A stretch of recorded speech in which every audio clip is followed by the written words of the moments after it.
And start. Okay, here we go. Hi, welcome to PodCulture. I'm Sophia. I'm Lydia. And we are PodCulture. Essentially a pop culture intervention. Today we are going to be doing an Oscars opinion, get ready with me. I'm going to be doing my nails. And I will be doing my makeup. So for my nail look, I'm going to be doing like a little bit of Oscars gold. I actually have two. Ooh, wow, I'm going to be doing some ASMR for the viewers today, I guess. But so I have two golds, and I want to ask Lydia's opinion on which one I should have. I like the yellow tone. Thank you. It is called Getting Groovy, and I'm going to be doing a red accent nail. Okay, and Lydia's going to be doing her makeup. With Lydia, what are you going to be doing for your makeup? I will be also trying to do a gold look. My goal is to just do a huge glitter eye. So we will see how that goes. I'm not super makeup savvy for those. So we're both recording the podcast and filming a video. I understand that the podcast might be kind of interesting. We will try to make it kind of ASMR. That was some Fenty ASMR. This is some SE ASMR. Yeah, so we'll be walking you guys through what we do, but don't worry about it too much. We're basically going to be doing our Oscar predictions. We won't be talking about everything that'll be happening at the Oscars. Just what's important to us. Just what really matters.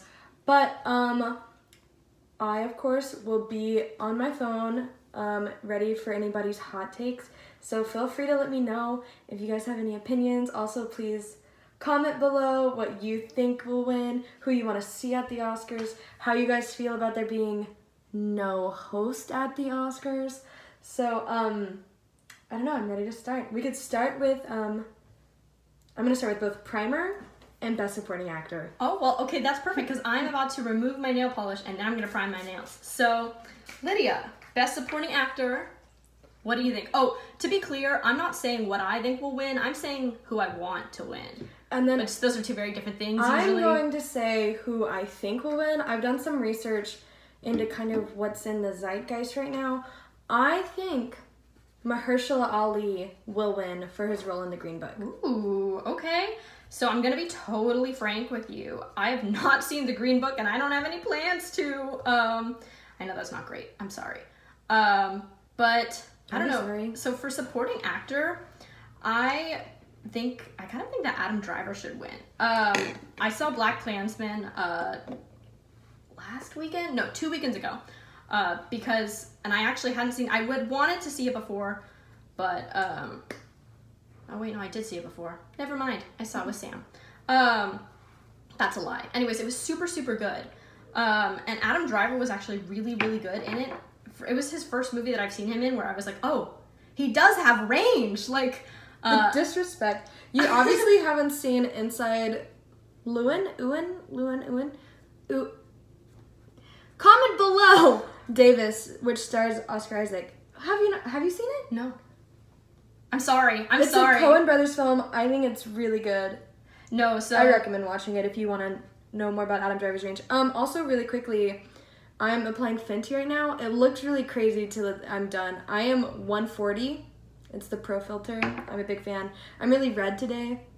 I came in looking kind of not too cute so I could get cute for the Oscars. You always look cute. A little strawberry shortcake.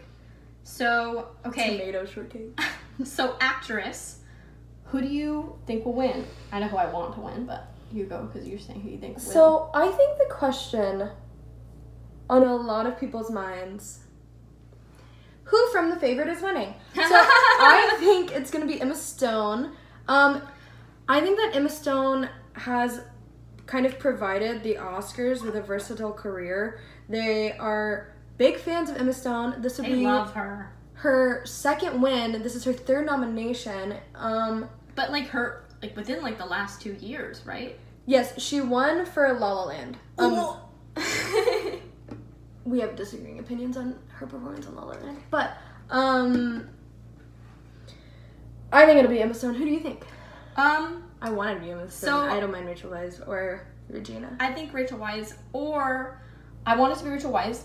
Amazing. But if not her, I actually think that Amy Adams could be a really good choice. I would say for Amy Adams, I would want it to be more of a career award, because I, the other day, realized that Amy Adams doesn't have an Oscar yet, and I was honestly kind of shocked, like, and a little bit offended. And of course I was like, ooh, where was all that? You know, the Leo rage when he didn't have an Oscar. I kind of like was like, well, there's nothing like that for Amy. I think that the Leo range is more mainstream, but I think that there is rage for Amy Adams. Really? Yes, in my opinion, on social media. The thing is that the Leo rage kind of made its way to pop culture, but I've seen, and maybe that's just depending on like kind of what cinema. I look so pale. It's the foundation. Fenty is very powerful, ladies. It is a really thick, full coverage foundation. She looks like a little bit like a ghost right now. But it always sets differently. Also, you guys will know I look terrible until I do my lipstick when I do my makeup. But and once again, for those listening just to the podcast,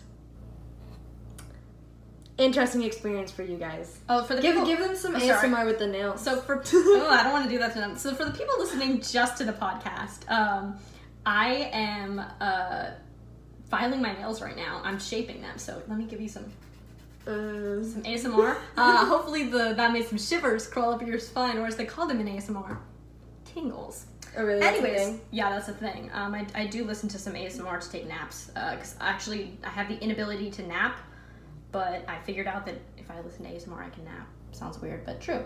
Anyways, okay, so moving on for best score. What do you think's gonna win? Well, what do you think's gonna win for best score? And then I'll say what I want to win for best score. So I feel kind of interesting because Desplat, Alexandre Desplat, was nominated. Of course, every year he's nominated and he's won like multiple times. I'm a huge fan of his work. Yeah, I was gonna say he's amazingly talented. I'm a big fan of his. I would be really happy if he won. I kind of think he will, just because everything he touches is gold. Kiss his fingertips. But I don't know, I could be swayed. Also with score, to be candid, there's a lot of industry stuff that I don't think I'm really in on. So it's kind of anyone's game this year, I think. Who do you think, Sophia? Who do I you want Black Panther to win score. I think Black Panther. I know that Black Panther is probably going to come through in other categories, and I to be clear, I do have other categories that we will discuss coming up that I want Black Panther to win in, but I just think that the score was so good, and then I think it was really creative. It was creative, it was innovative, and it drew me into the movie like nothing else. And I think a score is also very powerful when you can listen to it on its own. You know what I mean? And then like be transported back to those moments in the film, and that's how I feel about the Black Panther score, and I just really want it to win, guys. I kind of think it'll be Black Panther as well. I kind of feel like in a weird way. So like for example how I said like Desplat, like I feel like it'd be him winning, where I feel like with Black Panther, I'm using Luna by Luna, white sand setting under my eyes and then kind of around the chin, just so that I don't have to do as much foundation on my neck that I don't want to do right now. I'm finally starting to prime my fingers. I just finished my nails. But so, but I feel like the Black Panther would be like for like kind of Black Panther kind of as a whole in a way. Yeah, I agree. Like to honor the movie itself versus like or just kind of the energy of the music around it, because obviously score and soundtrack are different. Yeah. But I think that the score and the soundtrack for Black Panther have a relationship that not all movies do. Right now I'm using the Naked 3 Urban Decay palette, and I'm gonna use Trick. Ooh. Okay, so next category is animated feature. Yes, okay, so Into the Spider-Verse. Into the Spider-Verse. Into the Spider-Verse. We have the same answer on this one, what we think will win and what we think should win. So we are actually, tune in on February 26th. We are going to be doing an entire episode on Into the Spider-Verse. So I won't let us spend too long on how much we love Into the Spider-Verse right now. However, I will say that, like, that is one of the few things on here where, like, it revolutionized animation. And it is so incredible that it's one of the few, like, items in a category that if it doesn't win, I will consider it a literal, like, offense and a snub on purpose, like, to derail, like, identity in film and that kind of thing. Our fans at home are also really passionate. But this is something that I did want to say. I think that if Spider-Verse loses to Isle of Dogs, there's a conversation there. They're genuinely, but if it loses to something else, like if it's not Spider-Verse and it's not Isle of Dogs, that's a problem. I think what Isle of Dogs has to offer is record setting. So Isle of Dogs, as you guys probably know, the most recent Wes Anderson film, it is the longest feature film that's ever been done with stop animation. I think that in itself is genuinely impressive and it deserves accolades. But is it Spider-Verse? No. The Spider-Verse is so incredible, and anybody that has watched it will know what I'm talking about. I know that I'm a person who loves movies so much that I, like, every 5 seconds say something to people like, you have to watch this. But, like, if I could give you, and I realize that it's February, guys, but if I could give you one movie recommendation for the entire year, I would say Into the Spider-Verse. So we have a fan who said Wes Anderson is God. You have a point. There were points made. And then also we have a fan who said about your Amy Adams award talk that she should have received her Oscar for Enchanted in 2007. True. I agree. A true snub. That's true. That's true. I'm just saying, like, it should be a career award now. Okay. I feel weird about career awards, but we could talk about that. Yeah, well, we could talk about that. Okay, so moving on, me and Lydia are each going to present a category in short film. I'm going to be presenting live action short film, and she's going to be presenting animated short film. Do you want to go first? Yes. So the categories for animated short film are really cute. Also, I will now be using, this is a palette given to me by Sophia. It's called Bad Habit Luna. It is a dupe of the Norvina palette. And I will be using Basalt, whatever. But, so I'm talking about animated short. I love animated shorts. I know a lot of you guys do too. Animated shorts, for those who, like, may or may not know, actually have a huge history with cinema. It's really normal to show an animated short before a film, and I love that, like, Pixar kind of continues that kind of, history, and it's so much fun. You get excited when you're about to watch something like Incredibles. You're like, ooh, what's in front of it? And the answer is Bow. May I just say, amazing. So it was directed by Domi Shi. She has worked on a lot of different animated projects that you are probably familiar with. A lot of really good movies. And Bao just is a really cute story. And I just hope it wins because I think it was filled with love, and I think it spoke to a lot of people. And I think that it's just wholesome content, and it's what we need. And I loved it. And I think is talking kind of about generational change and, like, empty nest syndrome and kind of what it feels like to be a parent. And, you know, when you're a part of parenthood, there's a point where, like, you're your child's world and you kind of stop. And I think that that's really hard for a lot of parents. Because if you raise them correctly, then, like, eventually they will get to the point where they, like, you know, don't really need you anymore. That's kind of a hard reality to face. And that's a hard reality, especially when your son is a dumpling that you cooked, and it's so cute. It's so good. It's so cute. So if you haven't seen it, it was shown right before the Incredibles movie. It's online. It's really wholesome. And I just hope it wins because I think it was beautiful. I loved it.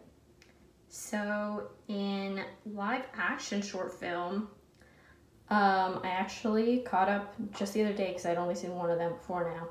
And it was weird because I was biased because the one that I'd seen, I was like, this is the one that's going to win. And then I caught up the other day and I watched the other ones and my opinion totally changed. So the one that I want to win so bad, it's called Marguerite. There's actually a little bit of controversy because it came out in 2017 and it debuted at, like, a lot of film festivals then, but it didn't debut at, like... I was about to say, I was like, I've seen that, but it must be different because it was old. No, same one.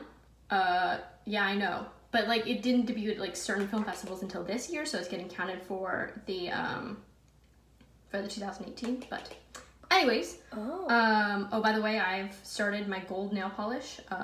So in case our viewers who are not watching this video would like to know.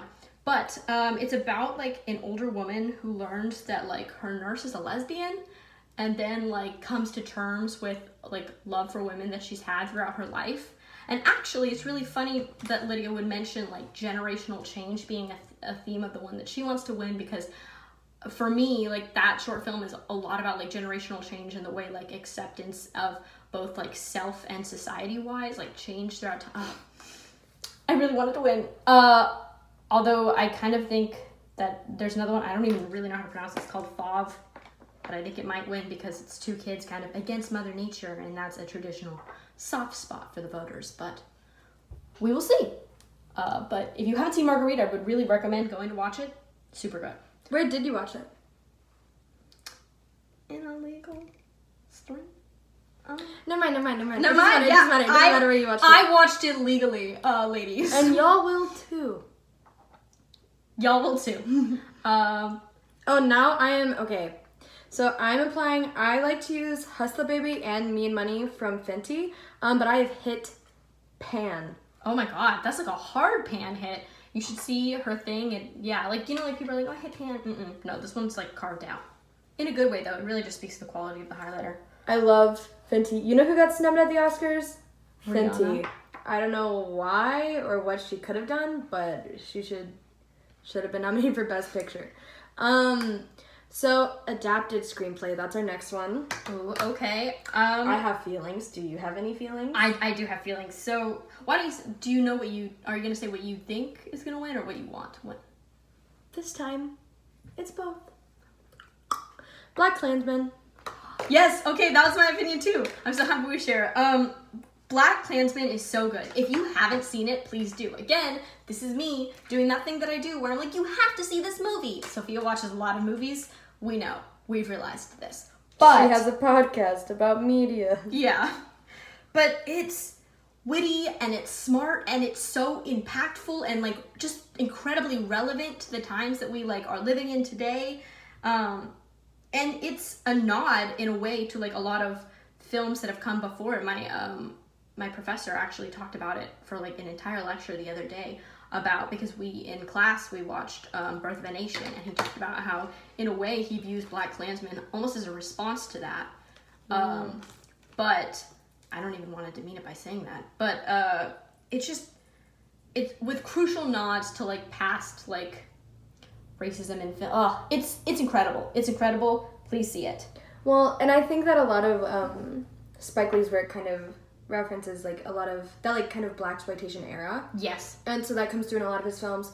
And then also I think a lot of times with the adapted screenplay, I get really excited about the movies and I don't even always know why it's adapted. So for those who may or may not know, Black Klansman is actually adapted from a memoir, and the lead character is like someone in real life who wrote this memoir, and he is playing that memoirist. Yep. So I think that's really cool because, you know, sometimes adapted screenplay means the movie's been made before, or it means that it was based off of a book or a play. So this one's kind of fun because it's a memoir. I think that's really cool. And that also means that there's still a lot of creativity in its adaptation. I agree. By the way, do not think that we are ignoring A Star is Born. We have some opinions, and we're going to get to them. Okay, so original screenplay. I think that we probably have the same opinion again. I want The Favorite to win. Really? Because I want The Favorite to win. There we go. So, I'm a big fan of The Favorite. I thought it was amazing. And also, I'm about to use Buxom Lash Mascara. And this is Blackest Black. And I actually really like this mascara. Would recommend. Here's some ASMR for you guys at home. I've started on my other hand for the nails. Very exciting stuff happening over here in my corner. But so The Favorite is just arguably perfect. I think it's really, really beautiful. I know some people don't get it. Yeah. The ending is really interesting. For those who haven't seen it yet, it's kind of Olivia Colman plays the lead, arguably. She's the Queen of England, literally. And it's basically just Emma Stone and Rachel Weisz fighting over Olivia Colman. But it's a good movie. It's so good. But it's also about so much more than them fighting over Olivia Colman. It's also about like power and absolute power and the loneliness that comes with power, or like how like we think that power will buy us certain things, or that like love and power are the same, but they're not. Well, yeah, and even the director who also directed The Lobster, Yorgos, a lot of people had said like, oh, this movie's about like women's relationships and women's friendships, and he's been like, this is not about women friendship. That's for sure. Because I also think that in a way that kind of erases some of the like romantic elements of the film to say that it's about friendship. But I would say that the overarching tone or theme or maybe just point of the movie, one word, would be despair. Yep. Soul-crushing emptiness, and the way that suffering via power. Yeah. Exactly, the way that power is a black hole. Absolute power, as you know, corrupts absolutely, as they say. But so, I think beautifully well written. I'm going to be talking about the favorite all throughout Oscar season, and I'm really excited to see them at the Oscars. They're kind of a fun crew. If you were into like the Golden Globes, you probably watched them. They're cute. It's fun. It's a good time. They're an adorable cast. I love seeing them interact. Also, like, they ask all three of those women continually serve looks, so I'm excited for the fashion about it too. Which we will mention the fashion of that later on in the show. Okay, moving on to cinematography. So I think that cinematography should go to either the favorite or have you seen Roma? Yes. So I think cinematography should go to Roma. That's what I was, yeah. Kind of period. I think the favorite is, like, pretty. I think they do a lot of really interesting, almost kind of fisheye shots. Yeah. The way it's shot is really cool, but I am a sucker for black and white. It's just sweeping and, like, absorbing and gorgeous. Like, I don't know. It's really kind of good. World building in a way. Exactly, and I think that, like, it's going, especially, like, if it wins, it will break a lot of barriers in terms of, like, streaming services, having their, like, say at the Oscars and that kind of thing. So, okay. Costuming. Me and Lydia really love fashion. Yes. So, I am, this lipstick I got from Sophia. It is called First of All. And I'm a big fan of it. And also, as soon as I apply lipstick, my makeup look like comes together, and I stop looking like Flashback Mary? Flashback Mary. No, okay, so I think costuming should go to the favorite. I am a sucker for period pieces. As a lot of people who know me know, I think one of the best costume movies ever is Marie Antoinette. I actually was reminded a lot of Marie Antoinette, kind of in the tone of the favorite. Kind of a country in wartime, and the queen is just acting a fool. Yep. Lavish, expensive, when people are starving to death. That translates to the clothes. And I also think they weren't afraid to have a woman during a period piece in masculine clothing. And that is not something you see a lot in cinema, and it was just so good, and Rachel Weisz wore it so well. And so I would say the favorite. I would say the favorite or Black Panther. I thought the Black Panther's costuming really, like, I don't know, had a lot of incredible elements in the way that it, like, represented, like, I don't know, the culture and the world building of their universe through the costumes that they wore really helped to sell, like, Wakanda as a place to me. For me, I totally agree with you. I don't know why they weren't nominated for makeup and hair. Because I saw that even more from makeup and hair. Yeah, I agree. But I do think that even, like, the, like, fabric choices, textiles, etc. did really help with world building. You know that scene where, like, all the tribes have gathered to, like, elect the new king in that ceremony? Just, like, the vastness and the richness of all the costumes that you see in that scene. Oh, incredible.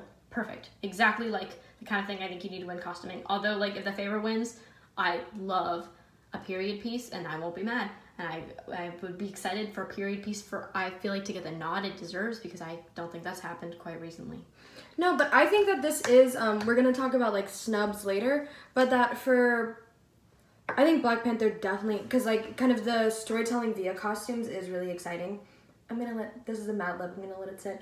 But, like, for me, though, the hair choices were gorgeous, and the hair choices were world building, and I also think for a lot of people, their hair choices were really comforting almost, of like seeing something you've never seen on a film before. And even like something that kind of comes to mind is they used kind of like the like clay in the hairstyle, which is really synonymous with like a lot of different African cultures. And so for that to kind of, a way to kind of tie in community into the movie was beautiful. And for them to not get a makeup and hair nod is ridiculous. The way that the Oscars uses makeup and hair is not fair, because they Suicide use Squad getting him. Okay.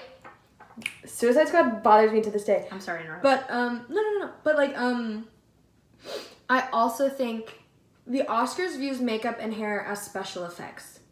Their thing is, oh, how did you make a 20-year-old look 80? Or how hard was it? Yeah, stuff like that, which I think that in itself is genuinely really impressive, but it almost does a disservice to... Well, it makes the category something more of a Guinness World Records type of thing. Well, it's like a special effects than like competition, which is a different thing. Versus like talent and the way that makeup and hair can contribute to a story.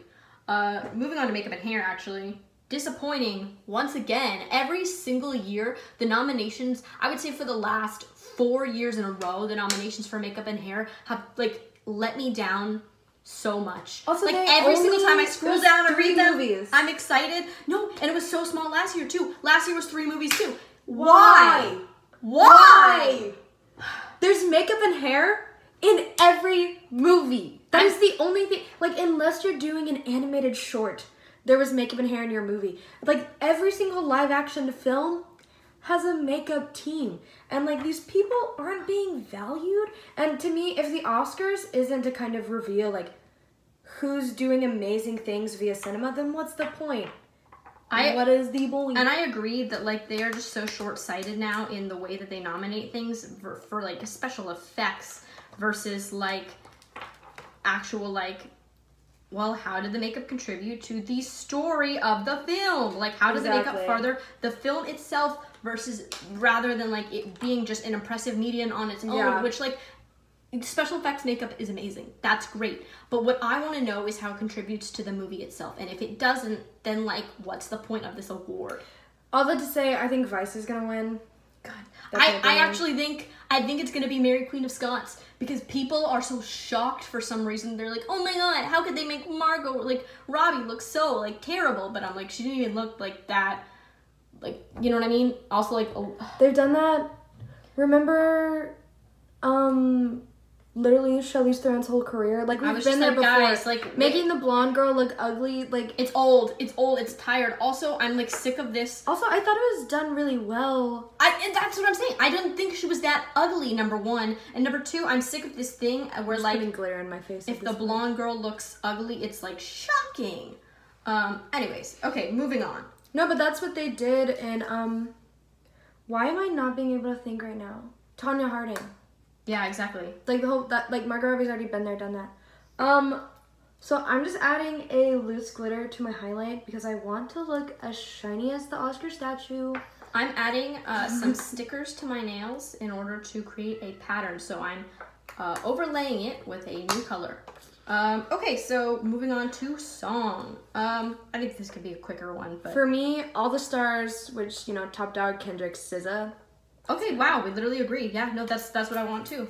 And I think it's time for Kendrick to, like, get acknowledged by a lot of... Said by Nick.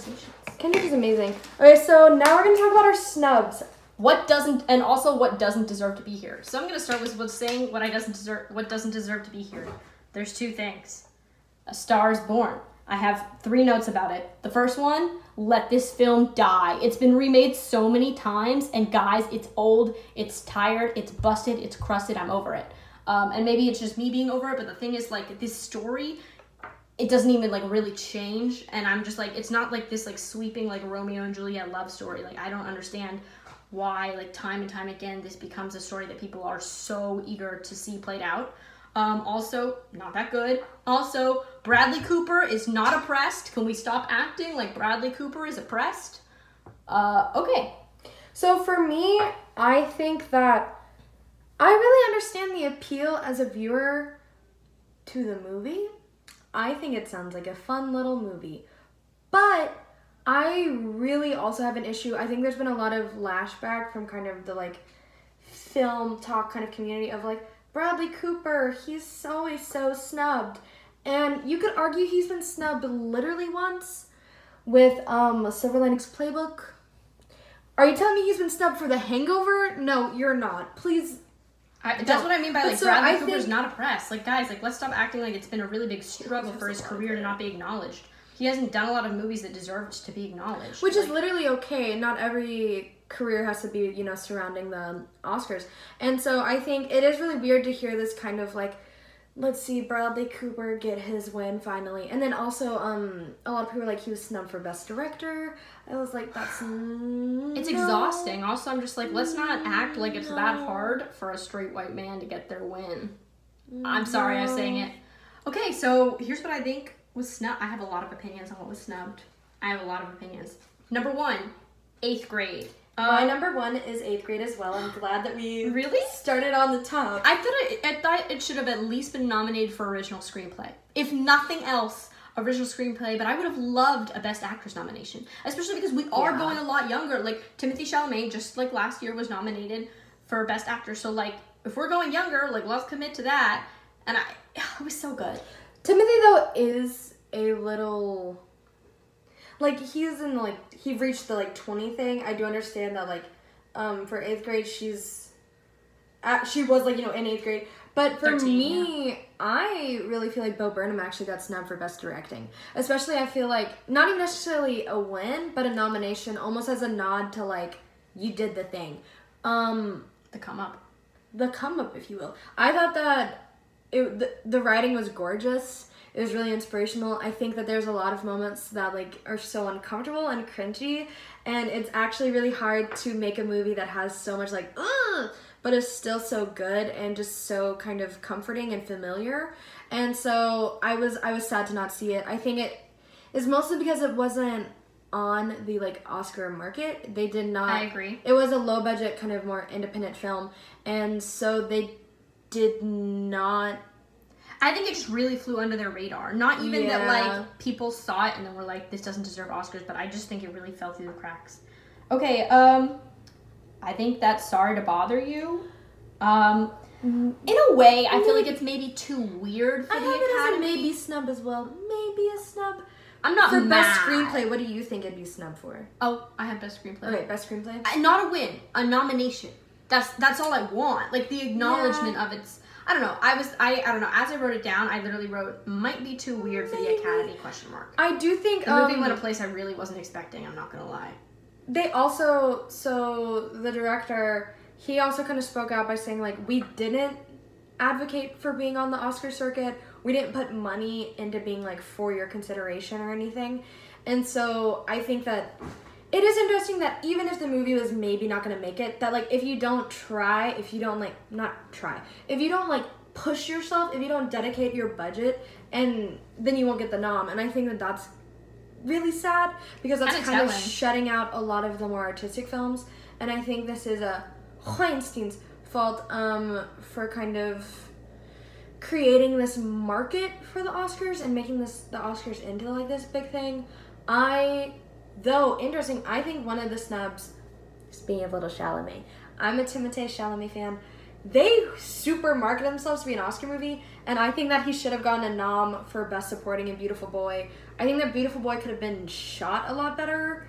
I think a lot of people are really uncomfortable with the, like, not chronological kind of frame, but I think that Timothée, our boy, did a good job in the film, and I think that he dedicated a lot of his talents to the film, so I was kind of hoping that he'd get a supporting actor, and a lot of people did too. I don't know what was up with that. I think, though, the biggest snub, Paddington 2. I literally knew that you were going to bring up Paddington 2. I literally knew that you were going to bring up Paddington 2, just for, like, animation, right? No. Best Picture! Paddington 2. Like, Best Picture. Have I seen it yet? To be honest, no, I'm waiting to watch it. I haven't seen it. But Paddington 1 is the best movie I've ever seen. And I've heard that Paddington 2 is better. So I'm just advocating for a movie, even though I haven't seen it. I'm not going to lie to you. But a not joke is Spider-Verse only getting one nom. Weird. Genuinely weird to me. Maybe should have gotten a nomination in every category. For, like, score?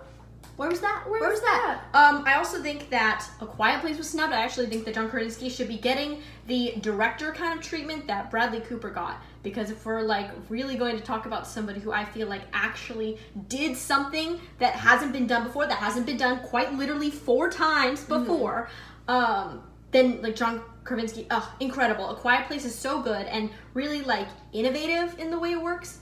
So, no, and we have a fan who just texted and said, to have no song especially like Sunflower, really What's makes Up, the Danger? movie, and it's really, really fun. And a lot of the songs in it really kind of fit the tone of the movie and kind of create this like world building. So yeah, I don't Weird. understand Oscars disrespect. Don't get it. Also, Viola Davis in Widows deserved a Best Actress nomination. Oh my god, she is so powerful that it's not even funny. Yeah. So Also snubs, anybody who wanted to be the host, you got snubbed. It's too... I thought that was hilarious. So I actually like have like news notifications on for like a lot of apps, and I got it when I was in film today. I sent it to Lydia, and I was like, this is relevant for today's, I don't know. It's very strange to me that they didn't get anybody to replace him with.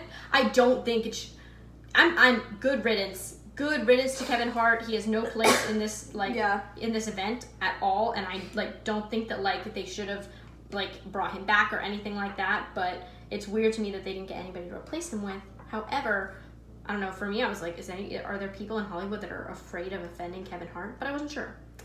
Anyways, okay, so on to what we think are the 4 most important awards of the night. So we're gonna start with Best Actress, maybe, let's go ahead. And mine, Olivia Colman. I think it was Olivia Colman. I think that was an amazing performance. I think that Olivia Colman has provided with a whole career worth of amazing performances, and that she finally got to show the world what a thespian looks like. I said Olivia Colman for, if nothing else, the emotional range. The emotional range was so powerful. And also, like, I think that, like, her role in The Favorite in terms of, like, power can really, like, speak to, I don't know, like, a lot of people right now. So that was what I thought. So Best Actor, I didn't really like any of the actor nominations. So here, I'll pull off the Band-Aid. Okay, I think A Star is Born isn't, like, the end of the world. It's not terrible. It's not bad. I also think that, like, Rami Malek did a good job this year. I think that the movie, like, the thing with A Star is Born and a thing with even Bohemian Rhapsody is those 2 movies just don't have, like, the Oscar vibe to me. The Oscar's leaning more towards popular movies, and that's kind of a transition for people like maybe you and I who are really into, like, art house. But I think the winner is going to be Bradley Cooper. I think that it's almost going to be a kind of, like, conglomerate win of both director and actor, but giving him the actor. I think it's going to be Rami Malek. I would love to see Rami. I think Rami's great. I think that he did a really good job of entering the shoes of somebody else and really being passionate inhabiting the character. Yeah. I thought he did a great job. Maybe not Oscar worthy, like, for Best Actor. It's we think is being traditional Oscar. I know, films. and maybe that's, I don't know. I'm not trying to be like elitist, but I don't even mean it like that. It's just that I thought it was a great film, but it didn't strike me as like Oscar worthy or like Best Actor Oscar worthy. Yeah. Anyways, moving on to why don't we say Best Picture? Okay, so I think the Best Picture is going to be Roma. And my note was, like, for the art of it all. So, kind of how we were just talking about, there almost feels like there's this move away from art house. But I feel like Roma is both what... I hope you guys can hear Happy. Yeah, the cat should we let him out? No, it's okay. Well, maybe. If anybody wants to pull him away from do you guys want to have some cat ASMR? You can... He is the biggest brat alive. He's our mascot. No, but, so... I think that Roma is both the future of film while also still being something, like, beautiful about, like, film history. I think it's artful. I think it was well directed. I think it was well constructed. But it's streaming. Like, that's so exciting. And, like, I'm back. I'm so sorry, guys. But so I think to have something that is gorgeous, but it's Netflix, which we don't think of traditionally as Oscars, which is actually interesting. It'd be the first, yeah. Which is actually interesting to me in terms of like why, I don't know why, but Bohemian Rhapsody doesn't feel like Oscars. However, Roma, I'm like, yes, please. Like, I don't know. So because it's art. Usually in terms of Best Picture, I have a clear favorite, and I'm like, it has to be this or my heart will be broken. But I actually think that I would be happy with Black Panther. I think that would be amazing. It'd be fun. I mean, for a superhero movie to win would be really exciting, I think. And I think Black Klansman or Roma. Roma's what I think is going to win, actually. And I think it's going to be like a really big well, okay, everybody's seeing it coming, but at the same time, I think it's going to be some sort of upset in a way because of the reasons that we already talked about. Okay, so Best Director. I really want it to be Spike Lee. I don't know how he hasn't been nominated before now, because I think he's like such an... This is his first nomination? This is his first nomination for Best Director. That's crazy, right? What? That's crazy. He's such an auteur. Like, he has such a unique style of film that is just so clearly his. And so, like, I don't know, like, he's an auteur in a decade of, like, sequels and copycats, like, with his own, like, really unique style that you can pick out of a crowd. And Black Klansman is an amazing representation of that. It's his first nomination for Best Director. That's so strange, because he's a director that, like, to me, you know the name. He's a household name. Yeah. And to be a director with a household name is kind of... That's so strange. He hasn't been nominated. I think our listeners at home are also, like, freaking out about how strange that is. This sounds about right. That's really weird. That's so strange. I did not know that. I kind of actually was... I think that it might be Alfonso Cuarón. He has... won a Grammy before. Grammy? Oh, Jesus Christ. An Oscar before. The Grammys are this weekend if you guys want to tune in. But that's a side note. And then the Oscars were getting hit with the double whammy. Oscars. But so, he won for Gravity. So I think that he's kind of, like, respected in the, like, kind of Oscar world. I could see him winning. I think he did a good job on the film. I don't know. I did not know that Spike Lee had never been nominated before. I honestly assumed that he had some wins under his belt. No, it should be Spike Lee. I'm sorry, but like it definitely should. He's never been nominated for Best Director. He's but still, like that's crazy. It's insane. Like that like concept to me is weird. White. Okay. So lastly, let's close with why are we watching the Oscars this year, despite the fact that there's no host or like there's always a lot of controversy surrounding the Oscars, but like. What does the Oscars mean to you, Lydia? Why are you watching? I'm watching for the outfits. That's what gets me going. I'm really excited to see who's dressing who. I'm excited to see what fashion houses really step up. I'm excited to see... I hope that there's some people that I think are kind of snubbed there. I would love to see... them roll up. Just the whole entire kind of cast of 8th grade there, but I don't know why they would be there. I hope they get invited at least. I'm sure they will. I know a lot of like kind of the like industry favorites kind of show up.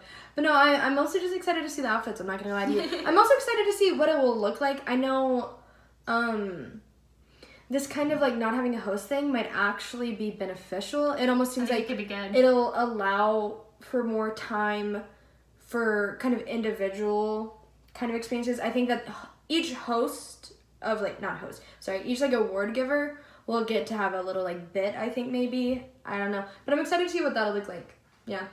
My answer sounds really emo. But, I don't know. I'm watching the Oscars because, like, I love film. And I think, like, with, like, the outfits and everybody that's there in the entire industry, I think it's kind of magical. And, like, it's all about achievement. And it is literally the living embodiment of, kind of the ultimate dream I have for my life. And, I don't know. Whenever I watch the Oscars, I just, like, it feels like...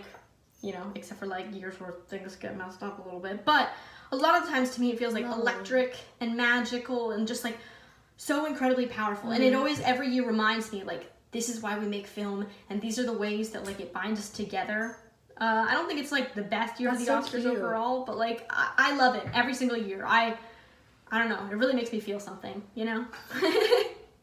But yeah, and when you guys tune in, feel free to follow our YouTube channel, Film Cinema, and comment below what you're excited that won. And then also, my Instagram is Lydiatrash.